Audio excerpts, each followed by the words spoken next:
गांधी जी का कहना था कि गांव बढ़ेगा तो देश बढ़ेगा, गांव शिक्षित होगा तो पूरा देश शिक्षित होगा।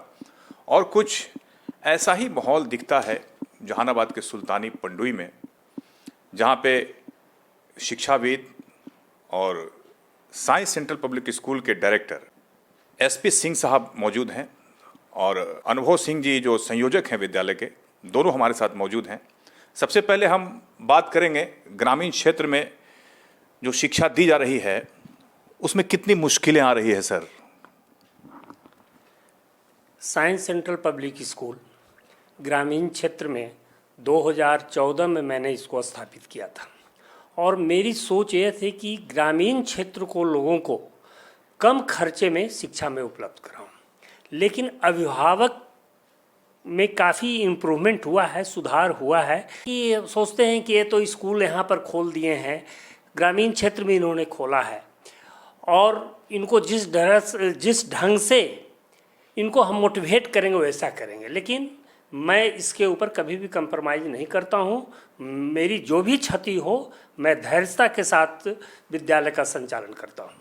तो किस तरह की यहाँ शिक्षा उपलब्ध है आपके विद्यालय में, ताकि जो शहरी क्षेत्र में जो एक लोगों का अट्रैक्शन है ग्रामीण लोगों का कि शहर में जो स्कूल है वहाँ बहुत अच्छी शिक्षा होती है और ये ग्रामीण क्षेत्र का स्कूल है, तो यहाँ जो है कुछ कम होगा, या इस मामले में क्या कहेंगे आप? सबसे पहली बात है कि बहुत अभिभावकों के दिमाग में बैठा हुआ है कि मेरा बच्चा शहर में पढ़ रहा है। लेकिन अगर इस चीज़ को आप सोचें कि शिक्षा का जहाँ भी स्थान होना चाहिए, जहाँ पर मर्मरिंग नहीं हो, शांति स्थल होना चाहिए। जैसे ही आप देख लीजिए नेतरहाट का विद्यालय, जो भी अच्छे अच्छे सैनिक स्कूल हैं वो एक जंगल में ही है। देहरादून में भी मैं गया हूँ, वहाँ भी मैं देखा हूँ कि इंडियन मिलिट्री एकेडमी को देखा हूँ, दून स्कूल को देखा हूँ। देखता हूँ कि वहाँ पर किसी प्रकार का पॉल्यूशन है नहीं, कोई न्यूसेंस नहीं है और बहुत ही शांति ढंग से वहाँ का इन्वायरमेंट में बच्चे पढ़ते हैं। और मेरी सोच भी यही थी कि मैं भी ग्रामीण क्षेत्र में, शहर को छोड़ करके मैं ग्रामीण क्षेत्र को चुना जहाँ मेरा जन्म स्थान भी है। और जन्म स्थान रहने के कारण मेरी सोच ये हुई कि हम इस विद्यालय का संचालन एक अच्छे ढंग से करें जिससे ग्रामीण लोगों को कम खर्चे में अच्छी शिक्षा मिल सके। कितना अंतर है खर्च में सर? खर्च में तो काफ़ी का अंतर है। जितने अभिभावक लोग बताते हैं कि सर जितना मेरा जहानाबाद में बच्चे ट्रांसपोर्ट से जाएंगे उतना में मेरा बच्चा यहाँ पढ़ लेगा। कुछ अभिभावकों की सोच ये है, लेकिन कुछ अभिभावक सोचते हैं कि नहीं, सर को जितना हम परेशान करें, फीस देने में भी लोगों की मानसिकता इतनी गंदी है कि वो समझते हैं कि अगर हर एक पूरे भारतवर्ष में 1 से 10 तारीख तक विद्यालय की नोटिस जाती है कि शिक्षण शुल्क आपको ये स्कूल में दे करना है। लेकिन इनकी मानसिकता क्या है, ये सोचते हैं कि 1 महीना के बाद 10 तारीख जब होगा तब मैं इसका रिपे करूँगा। लेकिन बहुत अभिभावक जो पढ़े लिखे हुए हैं, जो लिटरेट हैं, उनमें समस्या नहीं होती, इस बात को समझते हैं और वेल इन टाइम जो है इसका भुगतान करते हैं। सरकार भी बहुत शिक्षा के प्रति गंभीर रहती है। जैसा कि सरकार का कहना होता है सभी स्कूल में बहुत तरह की व्यवस्था है, खाने पीने से लेकर फ्री शिक्षा वगैरह, फिर भी ये सुधार नहीं दिखता है, लोग सरकारी स्कूल के प्रति अट्रैक्ट नहीं होते हैं। उसका मूल कारण यह है कि सरकारी स्कूल की कितनी भी व्यवस्था हो जाएगी लेकिन उसका बेस ही बड़ा कमज़ोर है। सबसे बड़ी पहले चीज़ है कि वहाँ के शिक्षकों की जो क्वालिटी है बड़ा ही पुअर है। आप भी देखते होंगे, हम लोग भी देखते हैं, व्हाट्सएप पर जो भी मैसेज आता है मैं देखता हूँ, बड़ा सर्च करता हूँ कि कैसे इन लोगों की बहाली इस स्कूल में हो गई है। हम इमेजिन नहीं कर पाते हैं, बड़ा अफसोस होता है। तो सरकार को क्या कहना चाहेंगे? सरकार को कहना करेंगे कि जो प्राइवेट संस्थान है, आपके हाल में ही शिक्षा मंत्री ने कहा है कि हमारे जितना भी प्राइवेट स्कूल है उनकी शिक्षा बहुत ही अच्छी है, उन्होंने भी प्रशंसा किया है। ये जो नई शिक्षा जो आ रही है, नई शिक्षा तो जिसमें 12th बोर्ड कर दिया गया है, तो इससे क्या नुकसान होगा अभिभावकों को या बच्चों को, या क्या फ़ायदा होगा? इससे फ़ायदा ही होगा। फ़ायदा यह होगा कि समय जो है सो कुछ बढ़ा है। जब समय बढ़ा है तो इसकी क्वालिटी भी बढ़ेगी। क्या किया है सरकार ने? 2020 में नई शिक्षा नीति लागू की है। उसकी घोषणा 29 जुलाई 2020 को हुई है, समझे ना। और इसमें किया है क्या कि 5+3+3+4 इट मीन्स 5 जो है 3 वर्ष आंगनबाड़ी में रहना है, सरकार की जो नीति है, और 2 वर्ष जो है 1+2 जो है उनको जो प्राइमरी स्कूल में रहना है। इसके बाद जो है आगे की पढ़ाई उनकी चलेगी। तो ये 2 वर्ष तो गैप हो जाएगा, 2 वर्ष तो ज़्यादा लोड होगा अभिभावकों को। तो हाँ, लोड तो होगा, लेकिन सरकार की जो नीति है बहुत अच्छी नीति है, और इसमें बेसिक जानकारी जो बच्चा चाहता है, सरकार की ये नीति भी तो है कि बच्चा जिसके ऊपर जिस चीज़ के ऊपर आकर्षित होता है, विद्यालय उसके अनुसार उसको जो है शिक्षित करे। मतलब इससे बहुत बड़ा फायदा होगा लोगों को इसमें नहीं। तो बहुत बड़ा फायदा होगा ये नई शिक्षा नीति के लागू होने से। और ग्रामीण क्षेत्रों में जिस तरह की मुश्किलें हैं, हमारे डायरेक्टर एसपी सिंह ने बताया कि किस तरह से अभिभावक ब्लैकमेल तक करते हैं। उनमें एक ख़ास अट्रैक्शन होता है कि शहर के स्कूल में पढ़ाएं, लेकिन ग्रामीण क्षेत्र में वही चीज़ सब कुछ मिलता है। इसके बावजूद उनको लगता है सिर्फ जो है एक नाम का भी एक आकर्षण ख़ास है। अब हम बात करेंगे साइंस सेंटर पब्लिक स्कूल के जो संयोजक हैं अनुभव सिंह से। आइए अनुभव सिंह से बात करते हैं। तो बहुत कम उम्र में शिक्षा को एक नया मकाम दिलाने के लिए खासकर ग्रामीण क्षेत्रों में एक अलग पहचान बनाने वाले हमारे बीच मौजूद हैं अनुभव सिंह जी, जो साइंस सेंटर पब्लिक स्कूल के संयोजक हैं। इनसे हम जानेंगे कि जो मुश्किलें होती है ग्रामीण क्षेत्रों में बच्चों को पढ़ाने में, कैसे इससे आपका दो चार होता है, तो कितनी मुश्किलें होती है अभिभावकों को देखना, बच्चों को देखना, खासकर ग्रामीण क्षेत्र में। सबसे पहले मैं साइंस सेंट्रल पब्लिक स्कूल की ओर से आपका आभार व्यक्त करता हूं कि आपने इसके लिए मेरे विद्यालय को चुना। और जहां तक आपका प्रश्न है कि कितना चैलेंज आप ग्रामीण क्षेत्र में बच्चों को पढ़ाने में करते हैं, देखिए साइंस सेंट्रल पब्लिक स्कूल ग्रामीण क्षेत्र में ज़रूर है, लेकिन ग्रामीण क्षेत्र में रहते हुए शहर का रूप देने का प्रयास मेरी संस्था ने किया है। ये तो आप बखूबी जानते हैं कि साइंस सेंट्रल पब्लिक स्कूल ग्रामीण क्षेत्र में संचालित है। शहर की अपेक्षा ज़्यादा मेहनत करना पड़ता है, ये भी रियल ट्रूथ है।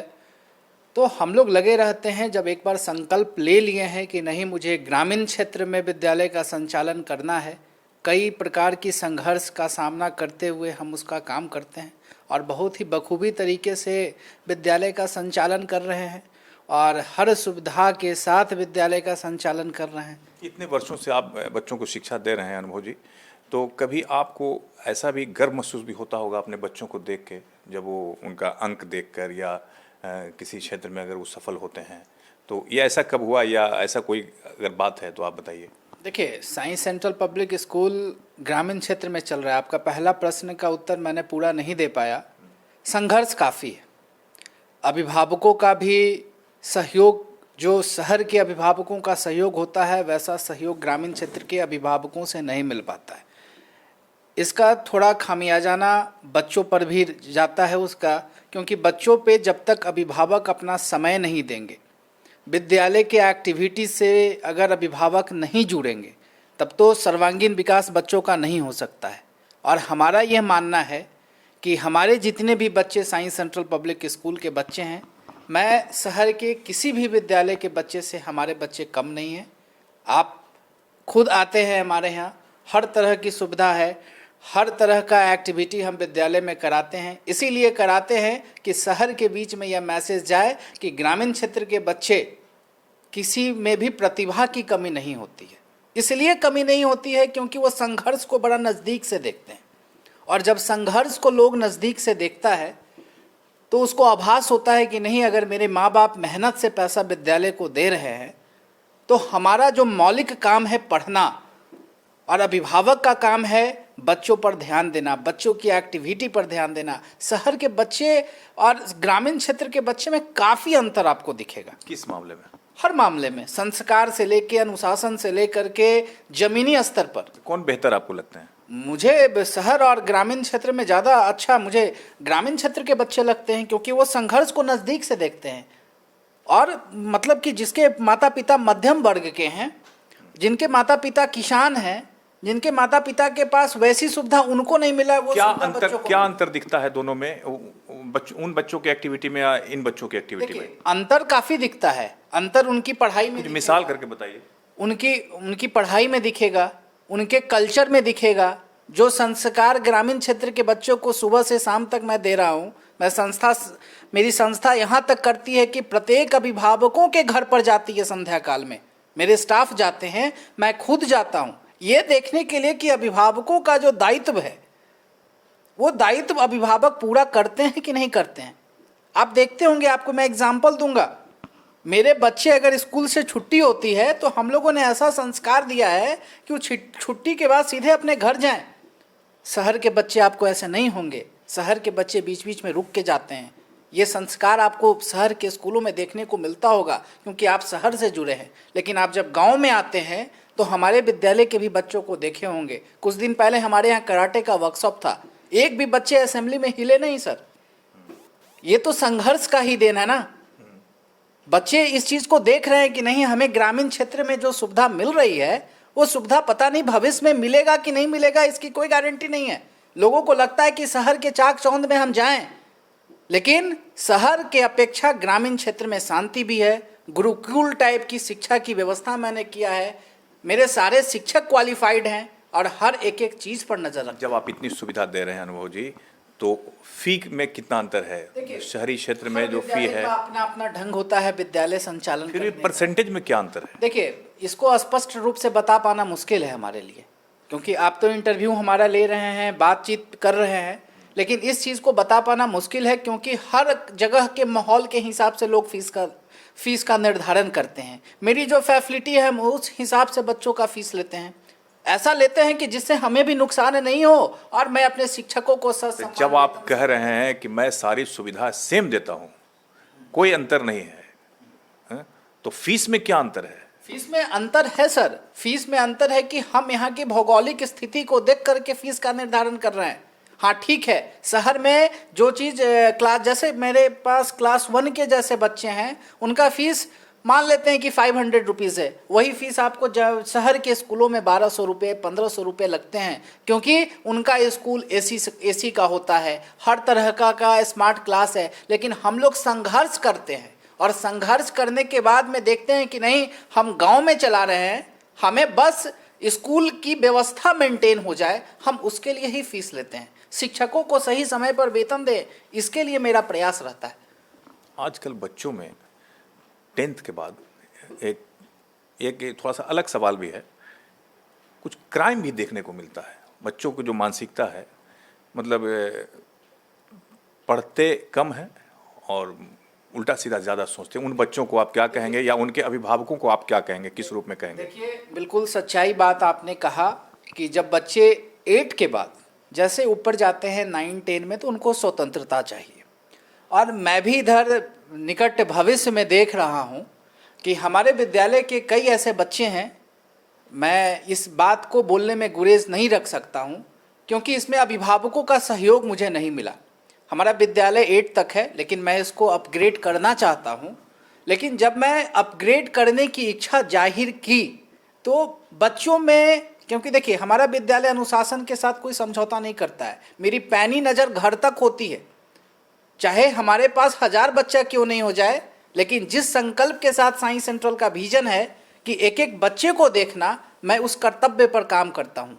तो बच्चों को स्वतंत्रता चाहिए। ये आप भी देखते हैं 9th-10th के बाद बच्चे जब बड़े होते हैं तो उनको स्वतंत्रता चाहिए, और स्वतंत्रता में अगर हनन अगर विद्यालय करता है तो उसको कोई बर्दाश्त नहीं करता है, उसको बच्चे बर्दाश्त नहीं करते हैं। आजकल बच्चे को अभिभावक, बच्चे जो कहेंगे वही अभिभावक आज के टाइम में कर रहे हैं सर। पहले तो ऐसा नहीं था अनुभव जी, पहले तो अभिभावक जो कहते थे बच्चे वो करते थे। लेकिन ये जो जमाना लगता है कि बहुत ज़्यादा बदल गया। नहीं, जमाना तो बिल्कुल बदला है। हम लोग 21वीं सदी में हैं, सभी बच्चे के पास मोबाइल फ़ोन है आज के टाइम में। हमने पूरे लॉकडाउन में सर, ये कितना नुकसान कर रहा है मोबाइल फ़ोन? आप समझे मेरी बात को। पूरे लॉकडाउन में सभी विद्यालय ने, चाहे वो किसी का भी विद्यालय हो, कहीं का विद्यालय हो, ऑनलाइन क्लास की सुविधा उपलब्ध कराया। जो शिक्षक हम लोग ऑनलाइन के लिए, मोबाइल के लिए विरोध करते हैं कि तुम्हें मोबाइल फ़ोन लेने की आवश्यकता नहीं है, तुम मोबाइल फ़ोन मत छुओ, आज हम उसी को मतलब मोटिवेट कर रहे हैं कि नहीं, तुम ऑनलाइन क्लास में जुड़ो। और ऑनलाइन क्लास में जितने भी सीनियर बच्चे जुड़ रहे हैं, मोबाइल पर पढ़ने के सिवा कोई दूसरे चीज़ में व्यस्त हैं। यही मैं कहना चाहता हूँ, इसी बात पे मैं बात करना चाहता हूँ आपको। जैसे मोबाइल ऑनलाइन क्लास के लिए मोबाइल बच्चों को मिलता है, लेकिन वो कहीं और कुछ और देखने लगते हैं, जिससे क्राइम भी एक पैदा होता है इस मन में। बिल्कुल क्राइम पैदा भी होता है, बच्चों का माइंड भी डाइवर्ट होता है। तो इसमें अभिभावकों का रोल अहम होता है, विद्यालय का रोल अहम होता है, क्योंकि देखिए ये विद्यालय के ही ऊपर निर्भर करता है कि बच्चे का कल्चर और सोसाइटी किस तरीके का होगा। अभिभावकों के साथ विद्यालय का भी ये दायित्व है, क्योंकि विद्यालय में बच्चे पढ़ते हैं। अगर बच्चे अच्छे करते हैं तो कप्तान को ताली मिलती है कि नहीं, इस विद्यालय में ऐसी शिक्षा और ऐसी संस्कार दी जा रही है। तो मोबाइल फ़ोन से बिल्कुल परहेज करने की ज़रूरत है। तो ऑनलाइन क्लास फिर कैसे होगा? ऑनलाइन क्लास से क्या बेनिफिट है सर, ये आप भी देख करके बताइए। ऑनलाइन क्लास से कोई बेनिफिट हमको नज़र नहीं आता है, और हमारा संस्था ये बोलने में कहीं गुरेज नहीं करेगा कि ऑनलाइन क्लास फिजिकल क्लास के बनिस्बत बराबर हो सकता है। ये कभी संभव ही नहीं है। एक धोखा भी है वो। धोखा शब्द का इस्तेमाल नहीं करेंगे, समय का मांग है। अब कोरोना जैसा बीमारी आ गया तो उसमें संस्था वाले अगर कनेक्शन नहीं करते तो इसमें भी थोड़ी दिक्कतें होती संस्था को भी, लेकिन उसको एक कोऑर्डिनेशन बनाने के लिए ऑनलाइन क्लास की शुरुआत कराई गई, लेकिन ये सफल नहीं कहा जा सकता। क्या कहना चाहेंगे अभिभावकों को आप? मेरे तरफ से अभिभावकों से बस एक ही डिमांड है, साइंस सेंट्रल पब्लिक स्कूल का। साइंस सेंट्रल पब्लिक स्कूल ग्रामीण क्षेत्र में हर सुविधा दे रहा है। अभिभावक बस अपने बच्चों की गतिविधि पर नज़र रखें। आज के समय का जो मांग है, उस समय के मांग को देखते हुए बच्चों के एक्टिविटी से लेकर के फ़ोन से लेकर के हर चीज़ पर नज़र रखें। विद्यालय से जुड़ें, शिक्षकों से जुड़ें, अपनी समस्या को बताएं, ताकि बच्चों में सर्वांगीण विकास के साथ साथ उनका उज्जवल भविष्य भी हो, संस्कार का भी निर्माण हो और अनुशासन का भी निर्माण हो। मोबाइल फ़ोन बच्चों को न दें। मोबाइल फ़ोन बिल्कुल नहीं दें। मोबाइल फ़ोन से बिल्कुल परहेज़ करने की आवश्यकता है। आप खुद जानते हैं फ्री फायर गेम बच्चे खेलते हैं और कितना इसमें इंसिडेंट हो रहा है, ये तो आपसे भी छिपा हुआ नहीं है। किसी को एडिक्शन हो जाता है। मोबाइल में बहुत सारा चीज़ ऐसा है कि जो बच्चे खोल कर देखते हैं, जो नहीं देखना चाहिए। नेगेटिव पॉजिटिव दोनों है, लेकिन हम कैसे जानेंगे कि बच्चे पॉजिटिव चीज़ देख रहे हैं कि नेगेटिव देख रहे हैं? क्योंकि कितना % आप मानते हैं कि बच्चे ऑनलाइन क्लास में सिर्फ ऑनलाइन क्लास ही करते होंगे? नहीं सर, ये बिल्कुल मतलब कि आपका बात 100% सही है। ऑनलाइन क्लास में बच्चे ऑनलाइन क्लास से जुड़ जाते हैं और अनेक वैकल्पिक काम करते हैं। ये तो आपको दिखता होगा, चाहे वो ये पढ़े एकदम रियल ट्रुथ है। और इस ट्रुथ को हम तभी बदल सकते हैं जब तक अभिभावक की पैनी नज़र बच्चों पर नहीं हो। अभिभावक में चाहे वो माता हो चाहे पिता हो, बच्चे को साथ में बैठाएं। अगर वो मोबाइल का इस्तेमाल कर रहा है तो ठीक है, मोबाइल का इस्तेमाल कर रहा है, लेकिन उसमें पॉजिटिव और नेगेटिव दोनों चीज़ है। नज़र रखें, और नज़र जब रखेंगे तो बच्चे उसका दुरुपयोग नहीं करेंगे। चलिए, बहुत बहुत धन्यवाद अनुभव जी, आपने समय दिया और हम लोगों से बात किया, बहुत अच्छा लगा। तो सभी अभिभावकों को मोबाइल फ़ोन से परहेज़ करने की बात अनुभव जी कह रहे हैं। जैसा कि इन्होंने कहा कि साइंस सेंट्रल पब्लिक स्कूल में वो सारी सुविधाएं हैं जो एक शहरी स्कूल में सुविधाएं बच्चों को दी जाती है।